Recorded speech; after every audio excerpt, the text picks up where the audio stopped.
Un roi condamné à mort a refusé d'être sauvé. Alors que 50 hommes armés étaient tout prêts à le libérer de force, il a dit non. Il a préféré mourir, plutôt que de voir couler une seule goutte de sang de plus. Mais ce n'est rien à côté de ce qui s'est vraiment passé dans ces dernières heures. Cette nuit-là, Louis XVI a écrit un testament que personne n'a lu pendant 24 ans. Il a menti à ses enfants pour leur épargner un adieu insoutenable. Il a prié pour ses bourreaux. Et quand il a voulu parler une dernière fois au peuple français, on a couvert sa voix avec des tambours. Son discours final a été censuré. Pendant des décennies, on vous a raconté l'exécution d'un roi. Mais personne ne vous a jamais dit ce qui s'est passé heure par heure. Les gestes, les silences, les choix impossibles. Et cette vérité enfouie qui change tout ce que vous croyez savoir sur cet homme. Parce que dans ces dernières 24 heures, Louis XVI n'était plus un roi. Il est redevenu un homme. Et ce qu'il a fait va vous bouleverser. Avant de commencer, dites-moi en commentaire d'où regardez-vous cette histoire aujourd'hui. Et si vous aimez découvrir les vérités cachées de l'histoire de France, abonnez-vous maintenant, parce que chaque semaine, je vous révèle ce que les livres d'école ont oublié de vous raconter. Maintenant, retournons en arrière, 24 heures avant la guillotine. 20 janvier 1793, 23 heures. Paris dort sous la neige. Dans la tour du Temple, cette forteresse massive qui domine les quartiers de l'est de la capitale, une chandelle brûle encore au 2e étage. Derrière une porte gardée par des soldats en armes, un homme est assis à une petite table de bois. Il écrit. Sa main tremble légèrement, mais son écriture reste ferme. Cet homme s'appelle Louis Capet. Il y a 4 ans, on l'appelait Louis XVI, roi de France et de Navarre. Maintenant, il n'est plus qu'un condamné à mort. Et il le sait. Dans moins de 10 heures, la lame de la guillotine va tomber sur son cou. Mais ce que les livres d'histoire ne racontent presque jamais, c'est ce qui s'est passé avant, ces dernières heures, ces derniers gestes, ces derniers choix. Parce que dans cette cellule froide du Temple, Louis XVI n'est plus un symbole. Ce n'est plus une figure abstraite de la monarchie déchue. C'est un homme de 38 ans, qui sait exactement combien de temps il lui reste à vivre. Et ce qu'il fait dans ces heures-là va révéler quelque chose que le trône lui avait peut-être caché toute sa vie, son humanité. Ce soir-là, Louis XVI rédige un document. Pas une proclamation politique, pas un appel à la révolte. Un testament spirituel, une lettre adressée à sa sœur, Madame Élisabeth, qui est restée prisonnière au Temple avec Marie-Antoinette et ses enfants. Dans ce texte, retrouvé des années plus tard, Louis écrit ces mots. « Je pardonne de tout mon cœur à ceux qui se sont faits mes ennemis. Je prie Dieu de leur pardonner. Pensez à ce que cela signifie. L'homme qui écrit ces lignes est celui que la Convention nationale vient de condamner à mort il y a 5 jours. 380 voix contre 310. La France révolutionnaire a voté pour qu'il meure. Et lui, il pardonne à ses bourreaux. Il demande à Dieu de les bénir. Mais il y a quelque chose d'encore plus troublant, quelque chose que l'histoire officielle a longtemps tu. Louis XVI n'est pas seul dans cette cellule. Un homme est avec lui. Son valet de chambre, Jean-Baptiste Cléry. Cléry est entré au service du roi avant la Révolution. Il a tout quitté pour rester auprès de lui, même quand la famille royale a été emprisonnée. Même maintenant. Et ce soir, la Commune de Paris a autorisé Cléry à rester avec Louis jusqu'au bout, jusqu'à la dernière seconde. Ce que personne ne sait à ce moment-là, c'est que Cléry tient un journal précis, minute par minute, de cette dernière nuit. Ce document, longtemps censuré par les autorités révolutionnaires, a finalement été publié en 1794 et il contient des détails bouleversants, des détails que l'histoire a choisi d'oublier. Cléry note tout. Il note que Louis dort à peine 2 heures cette nuit-là, qu'il se lève plusieurs fois pour prier, qu'il range méticuleusement ses affaires personnelles, comme s'il préparait un simple départ en voyage, qu'il demande à Cléry de lui couper les cheveux lui-même, parce qu'il refuse que cela soit fait publiquement sur l'échafaud, devant la foule. Louis veut garder cette dignité-là, ce contrôle-là, sur son propre corps, sur sa propre mort, et il y a autre chose, un détail qui fait mal. Louis retire son alliance, cette alliance en or qu'il porte depuis 23 ans, depuis son mariage avec Marie-Antoinette. Il la pose délicatement sur la table. Il dit à Cléry, « Vous la lui remettrez, dites-lui que je l'ai portée jusqu'au bout. » Cléry promet, il tiendra parole. Mais revenons en arrière, 24 heures plus tôt. Parce que pour comprendre ce qui se passe dans cette cellule, il faut comprendre comment on en est arrivé là. Comment un homme se prépare-t-il à mourir devant 100 000 spectateurs? Comment fait-on pour savoir que demain, à 10h22 précise, tout sera fini? 20 janvier, 8h du matin. Louis reçoit la visite de Chrétien Guillaume de Lamoignon de Malesherbes. Malesherbes est un des 3 avocats qui ont défendu Louis devant la Convention. Il a 72 ans. C'est un homme respecté, un ancien ministre, un intellectuel des Lumières. Et ce matin-là, il vient annoncer à Louis l'échec de tous les recours en grâce. Il n'y aura pas de sursis, il n'y aura pas de clémence, c'est fini. Malesherbes entre dans la cellule. Il pleure. Louis, lui, reste calme, étrangement calme. Malesherbes s'effondre presque. Il dit « Sire, tout est perdu ». Et Louis répond quelque chose qui va hanter Malesherbes pour le reste de sa vie. Il dit « Non, monsieur de Malesherbes, tout est gagné. Je vais enfin pouvoir prouver qui je suis vraiment. Prouver qui il est vraiment. Qu'est-ce que cela veut dire ?» Louis a compris quelque chose que peu de gens comprennent face à la mort. Il a compris que l'histoire ne le jugera pas sur ses victoires, pas sur ses décisions politiques, pas sur son règne, mais sur sa dignité face à la défaite, sur la manière dont il va mourir. C'est ça, sa dernière bataille, la seule qu'il peut encore gagner. 13 heures. Louis déjeune. Et là, il y a quelque chose de profondément troublant. Il mange normalement. Poulet rôti, légumes, un verre de vin. Cléry note avec stupéfaction que Louis mange avec appétit, comme s'il voulait honorer la vie jusqu'au bout, comme s'il refusait de se laisser abattre par ce qui l'attend. Il mastique lentement, il boit tranquillement. Il essuie sa bouche avec sa serviette. Des gestes simples, des gestes humains, des gestes qui disent « je suis encore vivant ». Et tant que je suis vivant, je reste un homme. Après le repas, Louis demande quelque chose à Cléry. Il veut 3 mèches de ses cheveux, une pour son fils, Louis-Charles, le petit dauphin de 8 ans, une pour sa fille, Marie-Thérèse, 14 ans, une pour Marie-Antoinette. Cléry prend des ciseaux, Louis baisse la tête, et Cléry coupe. 3 mèches, 3 petits morceaux de lui-même qu'il laisse derrière. 3 adieux silencieux, mais à ce moment-là, Louis ne sait pas encore quelque chose d'extraordinaire, quelque chose qui va le placer face à un choix impossible. 15 heures. Dans les rues de Paris, un homme prépare quelque chose de fou. Il s'appelle Jean-Pierre de Batz, baron, royaliste convaincu, ancien spéculateur financier, devenu conspirateur. Depuis des semaines, Batz organise un plan d'évasion. Un vrai plan, pas une chimère. 50 hommes armés, des épées, des pistolets, une stratégie précise. Demain matin, quand le carrosse qui transporte Louis traversera la rue Saint-Honoré, ces hommes vont surgir. Ils vont attaquer les gardes, libérer le roi de force, l'emmener hors de Paris. Batz a tout prévu, les chevaux, le refuge, la route vers la frontière. Et cet après-midi, il fait parvenir un message secret au temple. Un message pour Louis. Le plan est prêt. Demain, à 9h30, tout peut basculer. Il suffit que Louis dise oui. Le message arrive. Cléry le lit à voix basse. Louis écoute. Silence. Cléry attend la réponse. Il attend que Louis dise « Faites-le, sauvez-moi ». Mais Louis ne dit pas ça, il dit autre chose. Quelque chose qui va stupéfier Cléry. Il dit « Non, trop de sang a déjà coulé à cause de moi. Je ne veux pas qu'une seule goutte de plus soit versée pour sauver ma tête. » Pensez à ce moment, un roi qui refuse d'être sauvé.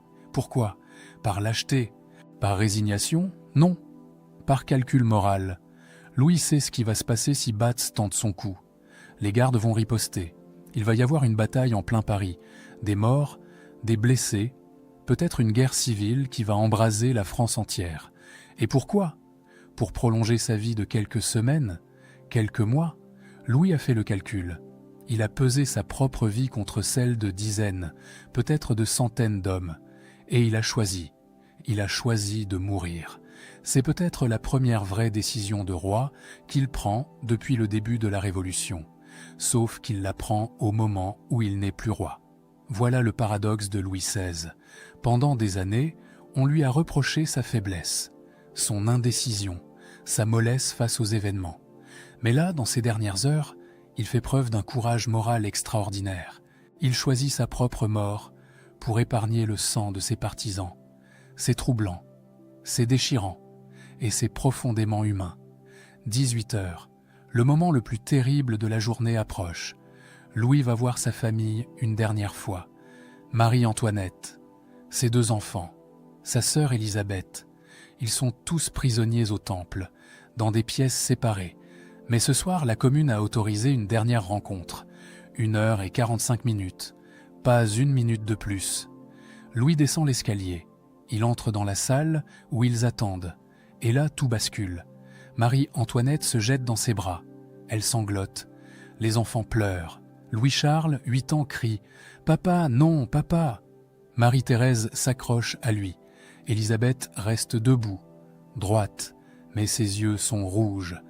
Aucun garde n'est présent dans la pièce. C'est la seule grâce qu'on leur accorde, mourir en famille, sans témoin. Personne ne saura jamais exactement ce qui s'est dit. Mais les gardes postés dans le couloir entendent tout, les sanglots, les cris, et la voix de Louis, ferme, qui répète encore et encore « Courage, courage, il faut avoir du courage ». Qu'est-ce qu'on se dit quand on sait que c'est la dernière fois ? Qu'est-ce qu'un père dit à son fils de 8 ans qu'il ne reverra jamais ? Qu'est-ce qu'un mari dit à sa femme avant de la laisser seule face à la haine d'un peuple entier ? On ne le saura jamais. Mais on sait ce qui se passe à la fin. Louis promet quelque chose à ses enfants. Il promet qu'il reviendra les voir demain matin avant de partir. Il dit « Je reviendrai, je vous le promets ». Les enfants s'accrochent à cette promesse. Ils cessent de pleurer. Ils sourient presque. C'est un mensonge. Louis sait qu'il ne les reverra jamais. Il sait que demain matin, il sera déjà dans le carrosse qui l'emmène vers l'échafaud. Alors, pourquoi ment-il ? Pour leur épargner l'horreur d'un adieu définitif. Pour que leur dernier souvenir de lui ne soit pas celui d'un père en larmes qui dit « c'est fini ». C'est la fin. Louis quitte la salle. Il remonte dans sa cellule. Derrière lui, Marie-Antoinette s'effondre. Cléry note qu'on l'entend sangloter jusqu'à minuit. Des sanglots qui traversent les les murs de pierre. Des sanglots qui résonnent dans toute la tour du temple. Et Louis, dans sa cellule, s'agenouille. Il prie. Il demande à Dieu de lui donner la force de tenir jusqu'au bout. 20 heures. On frappe à la porte. Un homme entre. Il s'appelle Henry Essex Edgeworth de Firmont. C'est un prêtre irlandais, réfractaire, qui a refusé de prêter serment à la constitution civile du clergé. Cela fait de lui un hors-la-loi aux yeux de la République. Mais Louis a insisté. Il veut un vrai prêtre, un prêtre qui croit vraiment, pas un prêtre constitutionnel nommé par l'État. Et contre toute attente, la commune a cédé. Edgeworth est là. Les 2 hommes se regardent. Edgeworth s'incline. Louis lui tend la main, il s'enferme dans la cellule. Cléry sort. Ce qui va se passer maintenant, personne ne doit l'entendre. C'est entre Louis et Dieu. La confession dure 2 heures. 2 heures pendant lesquelles Louis dit tout. Edgeworth témoignera plus tard, des années après, de ce qu'il a entendu. Louis se confesse de tous ses péchés, mais pas seulement les péchés ordinaires. Il se confesse de ses erreurs politiques, de son indécision, de sa faiblesse face à la cour, de toutes les fois où il aurait pu agir et où il n'a rien fait. Il considère tout cela comme des fautes morales, des trahisons envers son peuple. Edgeworth rapporte une phrase terrible. Louis dit « J'ai voulu le bien de mon peuple, Dieu sait si j'ai réussi, mais au moins, je mourrai en paix avec ma conscience, en paix avec sa conscience. Voilà ce qu'il cherche dans ces dernières heures. Pas le pardon des hommes, le pardon de Dieu. Après la confession, Edgeworth célèbre une messe privée dans la cellule. Louis communie, il s'agenouille, il ferme les yeux. Edgeworth pose l'hostie sur sa langue. C'est la dernière fois que Louis reçoit le corps du Christ. Il sait que c'est la dernière fois, et il pleure, doucement, sans bruit, juste des larmes qui coulent sur ses joues. 23 heures, Louis se couche. Il s'allonge sur son lit étroit. Cléry souffle les chandelles, mais Louis ne dort pas. Cléry le voit se lever plusieurs fois, se mettre à genoux, prier dans l'obscurité. À 00h30, Louis demande « Quelle heure est-il » Puis « Combien de temps encore ?» Cléry ment. Il dit « Sire, il faut dormir. Il reste beaucoup de temps. » Louis sourit tristement. Il sait que Cléry ment, mais il le remercie quand même. Il dit « Vous êtes bon, Cléry. Vous avez toujours été bon avec moi. » 2 heures du matin. Louis s'endort enfin, mais son sommeil est agité. Cléry l'entend murmurer dans son sommeil. Des mots incompréhensibles, des noms. Marie-Antoinette, Louis-Charles, Élisabeth. Il rêve de sa famille, de ses enfants, de tout ce qu'il va laisser derrière. 5 heures du matin, 21 janvier 1793. Paris dort encore. Les rues sont silencieuses. La neige a cessé de tomber. Le ciel commence à peine à s'éclaircir à l'est. Et dans la cellule du temple, Louis se réveille. Pas parce qu'on le réveille, mais parce qu'il ne peut plus dormir. Son corps sait, son cœur sait. C'est le jour. Il se lève, il s'habille lui-même. Il a choisi ses vêtements la veille. Un costume simple, veste brune, gilet blanc, culotte grise. Pas de décoration, pas d'ornements royaux. Il ne veut plus paraître roi. Il veut mourir en homme, juste en homme. Cléry lui apporte un chocolat chaud. C'est ce que Louis boit tous les matins depuis des années. Même ici, au temple, même prisonnier, il a gardé cette habitude, ce petit rituel. Cléry verse le chocolat dans la tasse. Louis la prend. Et là, Cléry remarque quelque chose. Les mains de Louis tremblent, légèrement. C'est la seule fois où il va montrer une faiblesse physique. La seule fois. Louis boit quand même, lentement, jusqu'à la dernière goutte, 7 heures. L'abbé Edgeworth revient. Il va célébrer une dernière messe. Une messe pour les morts.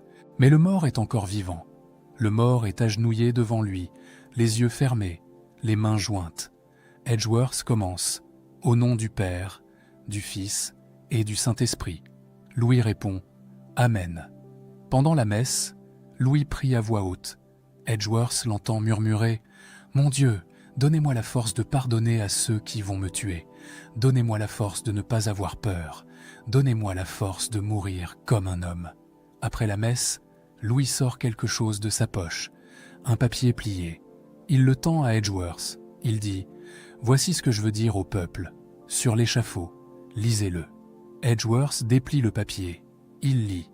Et ce qu'il lit va rester gravé dans sa mémoire pour toujours. Louis a préparé un discours pour l'échafaud, un dernier message à la France. 8h30, on frappe à la porte. Fort, plusieurs coups, Cléry ouvre. Un homme entre. Il s'appelle Jacques Roux. C'est un prêtre constitutionnel, envoyé par la Commune de Paris. C'est lui qui doit accompagner Louis dans le carrosse jusqu'à l'échafaud. C'est la règle. Un prêtre assermenté. Un prêtre de la République. Mais Louis refuse. Il regarde Roux droit dans les yeux et dit « Non, je veux l'abbé Edgeworth. C'est mon confesseur. C'est mon droit. » Roux insiste. Il dit que ce sont les ordres, que la commune a décidé. Louis ne bouge pas. Il répète « Non, c'est mon droit. Je choisis mon confesseur. » Les gardes interviennent. Ils disent à Louis qu'il doit obéir. Mais pour la première fois depuis des mois, Louis élève la voix. Il crie presque « C'est mon droit. Vous pouvez me prendre ma vie, mais vous ne pouvez pas me prendre mon âme. » Le silence tombe. Les gardes se regardent. Ils ne savent pas quoi faire. Finalement, l'un d'eux sort. Il va chercher des instructions. 10 minutes passent. 15 minutes, Louis attend, debout, immobile. Edgeworth est à côté de lui. Cléry retient son souffle, et puis le garde revient. Il dit « Soit, l'abbé Edgeworth peut venir. » Louis a gagné, une toute petite victoire, mais une victoire quand même. Dans ces dernières heures, il a réussi à imposer sa volonté. Une dernière fois, 9 heures. Le carrosse attend dans la cour du temple. C'est un carrosse vert fermé, tiré par 2 chevaux. À l'intérieur, 2 banquettes qui se font face. Louis monte, Edgeworth monte avec lui. 2 gendarmes les accompagnent. Santerre, le commandant de la garde nationale, monte à cheval. Tout autour, des soldats, des centaines de soldats, baïonnettes aux fusils, tambours qui battent. Paris s'est réveillé. Paris attend. Le carrosse s'ébranle, lentement, très lentement. De la tour du Temple à la place de la Révolution, il y a environ 4 kilomètres. En temps normal, cela prend 20 minutes. Mais ce matin, le carrosse va mettre 70 minutes, 1 heure et 10 minutes, parce qu'il faut traverser Paris au pas, parce que la foule est partout, parce que chaque rue, chaque carrefour, chaque place est noire de monde. Dans le carrosse, Louis et Edgeworth sont assis face à face. Les gendarmes les regardent en silence. Louis sort un petit livre de sa poche. C'est un livre de prière. Il l'ouvre. Et pendant toute la traversée de Paris, pendant ces 70 minutes interminables, Louis et Edgeworth vont réciter des psaumes, à voix basse, en latin, comme une litanie, comme une prière sans fin. De profundis clamavi ad te domine. Des profondeurs, je crie vers toi, Seigneur. Domine exaudi vocem meam. Seigneur, écoute ma voix. Louis connaît ces psaumes par cœur. Il les a récités toute sa vie. Mais ce matin, ils ont un sens nouveau. Ils ne sont plus des mots. Ils sont une bouée, une main tendue dans l'obscurité. Dehors, Paris est silencieux, anormalement silencieux. Les rues sont pleines, mais personne ne crie, personne n'applaudit, personne n'insulte. La foule regarde passer le carrosse en silence. Certains pleurent, d'autres baissent les yeux, d'autres encore se signent discrètement. Les soldats ont interdit toute manifestation, ni pour ni contre, juste le silence, un silence de mort. Louis regarde par la fenêtre, il voit son Paris pour la dernière fois, les rues qu'il a connues enfant, les places où il a défilé lors de son sacre, les églises où il a prié. Tout défile, comme un rêve, comme un adieu. Rue Saint-Honoré, 9h30. Le carrosse ralentit encore. Il y a un attroupement devant. Des gens qui bougent, des cris soudains. Et puis, tout à coup, des hommes surgissent. Ils ont des épées, des pistolets. Ils crient « Vive le roi ! Sauvons le roi !» C'est Batz, c'est sa tentative désespérée. Malgré le refus de Louis, il tente quand même. Les soldats chargent immédiatement. Les tambours roulent. Santerre hurle des ordres. Les hommes de Batz reculent. Ils sont trop peu, mal organisés. En quelques secondes, c'est fini. Ils disparaissent dans les ruelles. Batz s'enfuit. Il survivra. Mais son plan a échoué. Dans le carrosse, Louis a tout vu. Il ferme les yeux. Il murmure quelque chose qu'Edgeworth entend à peine. Grâce à Dieu, grâce à Dieu. Il ne voulait pas être sauvé. Il ne voulait pas de cette violence. Même maintenant, même à quelques minutes de sa mort, le carrosse repart. Plus personne ne tente rien. Paris retient son souffle. Les psaumes reprennent. Miserere mei, Deus. Aïe, pitié de moi, mon Dieu. La voix de Louis tremble un peu maintenant, mais il continue. Il ne s'arrête pas.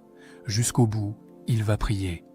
10h15, le carrosse entre sur la place de la Révolution, l'ancienne place Louis XV, la place que son grand-père a fait construire. Et là, au centre, Louis voit la guillotine, haute, massive, entourée de milliers de personnes, 100 000 personnes, peut-être plus. Tout Paris est là. Le carrosse s'arrête. Les portières s'ouvrent. Louis range son livre de prière.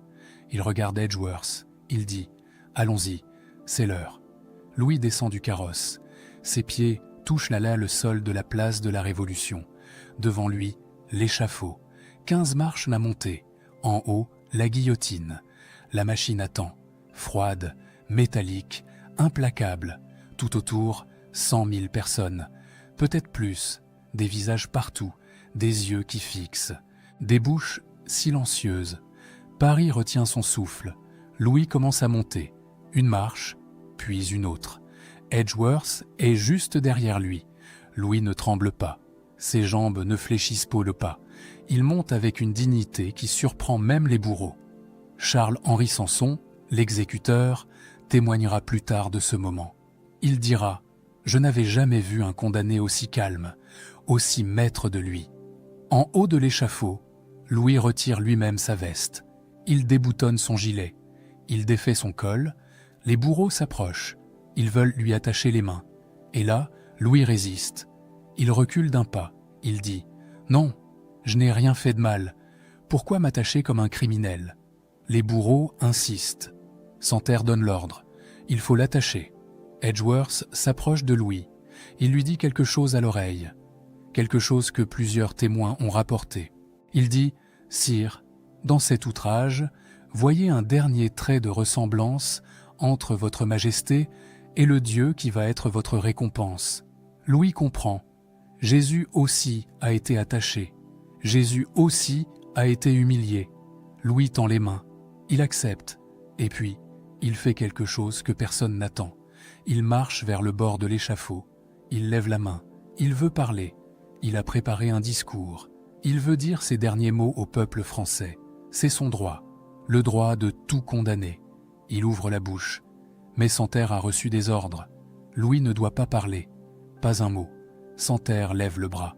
Les tambours roulent immédiatement. Un roulement assourdissant qui couvre tout. Louis essaie quand même. Il crie. Il crie plus fort. Plusieurs témoins, postés près de l'échafaud, entendent quand même quelques mots. Des fragments de phrases, ils les noteront plus tard dans leurs journaux. Louis crie « Je meurs innocent, je pardonne à mes ennemis, je prie Dieu que mon sang ne retombe pas sur la France. » Mais la plupart des gens ne l'entendent pas. Les tambours couvrent sa voix. Son discours est étouffé, censuré. La Convention a décidé que Louis ne parlerait pas. Et Louis ne parle pas. Enfin, presque pas. Quelques mots perdus dans le bruit, quelques mots que l'histoire mettra des années à retrouver. Les bourreaux le saisissent. Ils le couchent sur la planche. Louis ne résiste plus. Son cou est placé dans la lunette. La lame est levée. 10h22. La lame tombe. Un bruit sec, un bruit terrible. C'est fini. Louis XVI est mort. Sanson lève la tête au-dessus de la foule. Il crie « Vive la République !»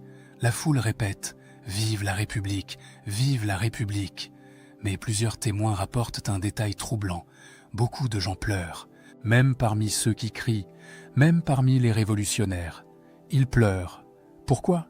Personne ne peut vraiment l'expliquer. Dans les heures qui suivent, la Commune de Paris donne un ordre strict. Interdiction de manifester du deuil. Interdiction de porter du noir. Interdiction de parler de Louis autrement que comme d'un traître exécuté. Mais clandestinement, des milliers de Parisiens se rendent place de la Révolution. Ils trempent des mouchoirs dans le sang de Louis. Les archives de police le confirment. Des centaines de mouchoirs, peut-être des milliers. Pourquoi font-ils ça? Certains par dévotion royaliste, mais d'autres rapportent les rapports de police, par simple respect. Respect pour un homme qui est mort avec dignité, un homme qui a pardonné à ses bourreaux, un homme qui a refusé la violence jusqu'au bout, et le discours que Louis voulait prononcer. Il ne sera jamais publié dans les journaux officiels. La Convention le censure. Pendant des années, les Français croiront que Louis est mort sans rien dire. Lâche, silencieux, vaincu. C'est un mensonge qui va durer des décennies. Le testament de Louis, celui qu'il a écrit cette dernière nuit, est confisqué par la Commune, enfermé dans les archives. Oublié, il ne sera publié qu'en 1817, 24 ans plus tard. Quand les Français le liront enfin, quand ils découvriront ces mots de pardon, ces prières pour ses bourreaux, beaucoup réaliseront qu'on leur a menti, qu'on leur a caché qui était vraiment cet homme. Alors, qu'est-ce qu'un roi? Est-ce celui qui règne sur un trône, ou celui qui sait mourir debout? Louis XVI a été un mauvais roi, indécis, faible, dépassé par l'histoire. Personne ne peut le nier. Mais dans ces dernières 24 heures, il a peut-être été un grand homme. Il a choisi le pardon plutôt que la vengeance. Il a refusé qu'on verse du sang pour le sauver. Il a menti à ses enfants pour leur épargner la douleur. Il a prié pour ceux qui allaient le tuer. La grandeur d'un être humain ne se mesure pas à ses victoires. Elle se mesure à la manière dont il affronte la défaite. Et face à la guillotine, dépouillé de tout pouvoir, de toute couronne, de toute illusion, Louis Capet est redevenu simplement un homme. Et c'est peut-être dans cet instant-là qu'il a enfin trouvé sa vraie dignité. 24 heures, c'est tout ce qu'il a fallu pour qu'un roi retrouve son humanité, et pour que l'histoire réalise, des décennies plus tard, qu'elle avait peut-être tué un homme meilleur qu'elle ne le croyait.